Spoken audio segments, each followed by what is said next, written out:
সুখে থাকো আমি তো শুধু এই সাতটার মাথা হলো তো যায় ইন্ডিয়া থেকে আনছিল মেয়েটার নাম হলো নাসরিন বাংলাদেশে ইলেকশন হলো ওদিনকে মেয়েটা মারা গেছে হ্যাঁ কেমন দেবো সুখে থাকো আমি তো শুধু চাই না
ওটার ভিতরে আছে যে কইতেছে নাই ওইটা হলো মিথ্যা কথা অবশ্যই আছে কারণ ওরা আইন সময় করে দাদু ভাই বাইরে করবো না কারণ যদি ওটার ভিতরে না থাকে তাহলে এই বাক্স এই জায়গায় রাখার কোনো প্রয়োজনই নাই অবশ্যই দাদু ভাই আছে কারণ শান্ত সরকারি রাতের মধ্যে এর আগেও কামড় দিচ্ছে এলাকার লোকজন দেখছে কিন্তু দাদু ভাই মরে নাই কারণটা কি এটার ভিতরে মরার সাথে দাদু ভাই নাই তাজাটাই আছে তবে এটা কামড় দিলে মানুষ মরে না কতক্ষণ বেটকে ধরে থাকে এই কারণটাই দাদু ভাই দেখছি এই কারণে দাদু ভাই জিনিসটা আমরা রাখি দেখানোর জন্য তাহলে দেখেন তাহলে বাউল সরকার রুজি সরকার একখান গান গাইছে 30 জন লোক আইসা দাঁড়াইছে তাহলে তুমি এবার আর একখান গান গাইবা ওনার পাশাপাশি আর একটা বিশ্বাস শোনাও তাহলে আর 30 জন দাঁড়াইবো নাকি তাহলে ওষুধের প্রচার হইব নাকি মানে ঠক দিছে মানে তোমার কথা বুঝছি বুঝতে পারছি তোমার এই যে ঠকটা দিতে এই ঠক নিয়ে তুমি সুন্দর করে আর একটা ঠকের গান শোনাইছো নাকি তবে বাবক কবি বিজয় সরকারের একটা গানের মধ্যে বলেছিলাম যে দাদা ভাই শুনেছিলাম এই যে তার লোভ নাই প্রতি মাসে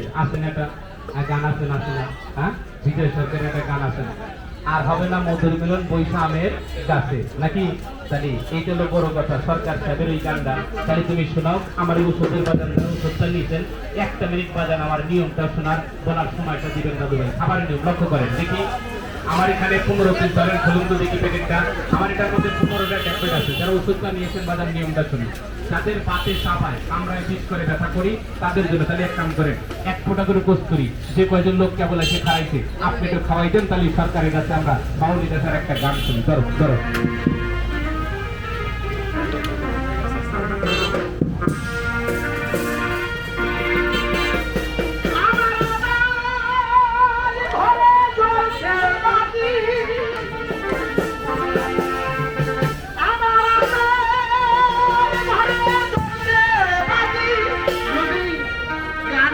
মাছ যখন লালন দিচ্ছি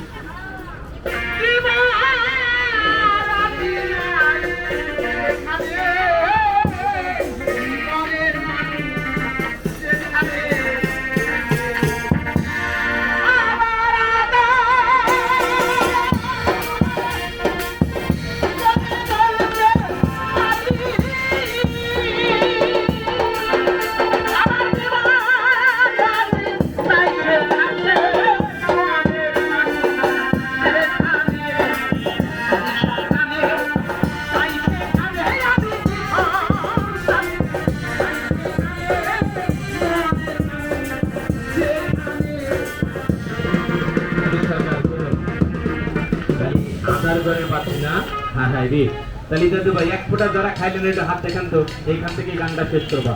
এটা হ্যাভি গরম, হ্যাভিতে যে দিক দিয়ে ঢুকতেছে বলতে বলতে কথাটা ঠিক আছে না দাদা? আচ্ছা এক ফোঁটা আপনার না দিয়ে যদি এই 5 টাকার দেয় খাইতে পারবে, আপনারা যদি আর 5 ফোঁটা দিয়ে খাইতে পারবেন, যে কয়টা কাছে আছে দিয়ে দেবো সম্ভব না। কইবেন কবিরাজ সোহেল ভাই এই কস্তুরিটা দাদু ভাই আমার দোকানে গেলে একটা ফোঁটা কাঁচা পান দিয়ে খাইলে 2-4-500 টাকা চাইলে বন্ধু বান্ধব দেয়। তবে আমি ফাইলটার মধ্যে বাজার আগে 5 ফোঁটা কস্তুরি দিচ্ছি। তবে এই প্যাকেটটার ভিতরে দাদু ভাই 15টা ট্যাবলেট। আজকে লালটা খাবেন, রাত্রে ভাত খাওয়ার পরে কাদা খাবেন, যার দাদু ভাই পিত্ত পাত্তা সবজে টাইম একবারে কম বেয়াদবি খাওয়া করবেন। লাল ট্যাবলেটটা আজকে খাবেন, খাবার একদিন পরে আবার কালো ট্যাবলেটটা খাবেন। কারা খাবেন? যাদের ওই যে পাতে চাপায়, কামড়ায়, বিষ করে, ব্যথা করে, ব্যথার জন্য বহু টাকা নষ্ট করেছেন, কালো ট্যাবলেটটা খান। আবার একদিন পরে আবার লালটা খাবেন, আবার একদিন পরে কালোটা খাবেন। বাত ব্যথা, অ্যালার্জি, যৌন রোগ, আপনার পুরুষ সঙ্গর মাথা মোটা, ঘোরাচ্ছে কম, ব্লকগুলো ভেঙে গেছে, আমার এক পিস ট্যাবলেট আজকে রাত্রে খাওয়ার পরে যদি আমার কথা কাজে মিল আসে, আল্লাহ আপনার রোগটাকে ভালো করে, তাহলে 5টা রোগী আমার ঠিকানায় পাবেন, প্লাস আপনি নিজে ওষুধ খাবেন। আর যদি আমার কথা কাজে মিল না হয়, তাহলে ওষুধের প্যাকেটটা আমার জমা দিবেন, আগামী বৃহস্পতিবার আপনার টাকা 200 আমি ফেরত দিয়ে দেবো। তবে আমার হাতের এই শেষ ফাইলটা, শেষ ভালো যার সকল ভালো তার, আমি এটার মধ্যে বানাই জায়গা রাখলাম, তারপরে শান্তা সরকার খুইলে আবার এটার মধ্যে মাল দিছে। এর জন্য দাদু ভাই কিছু কইতে পারলাম না, যা করছে করছে, তার 2 কোটির মধ্যে এটা ডবল মাল গেছে আমার হাতের এই প্যাকেটটা। আর একজন বন্ধু আমার 200 টাকা দেন তো দেখি, কে দিবেন? এই ফাইলটা দাদু ভাই আমার হাত থেকে দাদু ভাই তৈরি করেছি, দেন আর একটা লোক আমার 200 টাকা দেন দাদু ভাই, যিনি কোন সোহেল ভাই আমার অতিরিক্ত অ্যালার্জি আছে, ইলিশ মাছ, চিংড়ি মাছ, গরুর গোস্ত, হাঁসের ডিম, মাছের মাংস খাইতে পারেন না, আমার 1 পিস ট্যাবলেট খাওয়ার পরে একটা ঘামাচের গোটে অ্যালার্জি তো দূরের কথা আপনার শরীরে দাদু ভাই দেখাইতে পারবেন না। যিনি বলেন আমার অতিরিক্ত ঘন ঘন প্রস্রাবে জ্বালা যন্ত্রণা করে, 2-1 মিনিট দাদু ভাই আপনার নারী মলে টাইম পান না, ওই বন্ধু কোনো অনুরোধ করে বলবো আমার 1 পিস ট্যাবলেট খাবার পরে যদি আমার কথা কাজে মিল না থাকে, তাই ধরলাম বাজার বাকি ট্যাবলেটটা খাবে না। আল্লাহর জমিনে এমন কোন রমণের জন্ম হয় নাই, ওই রমণী আপনার লজ্জা দিয়ে কথা বলে, কইবেন কবিরাজ সোহেল ভাই এটা বিন্দি গাছের একমাত্র ট্যাবলেট। আর এটা দাদু ভাই নতুন প্রোডাক্ট, নাম দিয়েছে দাদু ভাই বিজিরে। এটা খাওয়ার পর আপনার বিজি ট্যাগ হয়, অনেকেই বলে কবিরাজ সোহেল ভাই এটা কোন পদ্ধতি বাংলাদেশ সরকার ঔষধ অধিদপ্তর অনুমোদন দিয়ে তারপর এর একটা প্যাকেট দাদু ভাই তৈরি করেছে, একমাত্র এই কালামপুর হাটে দাদু ভাই বলে কি তৈরি করে দাদু ভাই আনাইছি। সকালবেলা দাদু ভাই মাল দিয়ে গেছে আর আপনার শেষ ফাইলটা। আর একজন বন্ধু আছেন আমার হাতে এই ফাইলটার জন্য 200 টাকা দাদু ভাই আমার কাছে বহু টাকা নষ্ট করেছেন, জীবনে ক্যানভাসের মধ্যে জানেন না। তবে বন্ধ করার পরে দাদু ভাই 2000 টাকা দিলে আমার এই প্যাকেটটা আমার হাত থেকে আপনি নিতে পারবেন না। কথাই কিন্তু সিরে বেজে না, দুধ এবং জল না দেবে, যদি মন দিবেন আত্মায় সারা দেয় আমার এই হাতের ফাইলটা। আর একজন বাজান 200 টাকা দিন তো দেখি, কে দিবেন? আসেন তোর মতন আর একজন ব্যক্তি 200 টাকা দিবেন আমার এই হাতের প্যাকেটটা। মদ ভরা 200 টাকা দাম চাইছি, মনে মনে চিন্তা করতেছেন মুই কি নেবো না, কাম হবেই পাবে না, দোদর বাংলা কালে মাসর। একজন ব্যক্তি দাঁড়িয়ে যেদিন কইবেন কবিরাজ সোহেল ভাই তোমার হাত থেকে ওষুধ নিছি, আমার বাত ব্যথা, অ্যালার্জি, গোপন রোগ ভালো হয় নাই, ওই দিন থেকে কালামপুরাটে নাকে কানে খড় দিয়ে জামোগা, আর কোনোদিন কালামপুরাটে ওষুধ দিচ্ছি না। মুখ দাঁড়িয়ে যখন জ্বালায় নাই তখন থেকে কালামপুরাটে ওষুধ দিচ্ছি। একজন দাঁড়িয়ে বলেন তো বাজার নিচে কাজ হয় নাই, তা কইতে পারবেন না, কিন্তু আমারটা না খায়া আপনি আমার বদনাম করতে পারবেন না, কারণ কারোটা কি খাইছেন না খাইছেন করতে আমি তা জানি না। এই দাদা গামছালা দাদা, এই আমার দিকে তাকাও, ওষুধ আগে পরে তুমি নিছো না আমার কাছ থেকে? ধন্যবাদ। তাহলে আগে ওষুধ নিয়েছে, আজকে কেবল এসে দাঁড়াইছে, কথাবার্তা না শুনে আমার 200 টাকা দিছে। তাহলে দাদা ওষুধ যদি আগে নিয়ে ভালো না হইতো, তাহলে এখন কি টাকা দিনই তো দাদা? হ্যাঁ, তাহলে তারপরে যদি কয় আমার লোক, আমি দালালের মুখে চেন খুলে মুতি বেটা, দালাল দিয়ে ব্যবসা করা মার ইজ্জত দিতে কাশমান কথা। যতদিন পর্যন্ত চড়ুই পাখি পারত লেন্ডিকা চাপবা, তৈরি করে না খাবা, ততদিন পর্যন্ত তোর বাঁকালিং গোটাকে সোজা করবি, সেই মেসেজ মালিশ আছে আমার আল্লাহর কাছে। তারে যদি কেউ হাত দিয়ে কোনোদিন ধরতে পারেন, তাহলে ওই মালিশটা কপাইতে পারো, ওইটা লাগাইলে জন্য একটা সোজা দিবে। তাছাড়া দাদু ভাই 30 বছর এই কালামপুরে হাটের দাদু ভাই বহু কিছু তুমি ব্যবহার করেছো। একজন ব্যক্তি আমার সামনে আসো, যদি দাদু ভাই বেকার থাকে তাহলে কিন্তু কাইটা দিব, রাগ করে না দাদু ভাই, কথাই কিন্তু ছিঁড়ে বেজারা দুধ রং জল না দিলে। আমার 1 পিস ট্যাবলেট খাওয়ার পরে আল্লাহর জমিনে এমন কোন সুন্দর রমণী নারীর জন্ম হয় নাই, ওই পুরুষ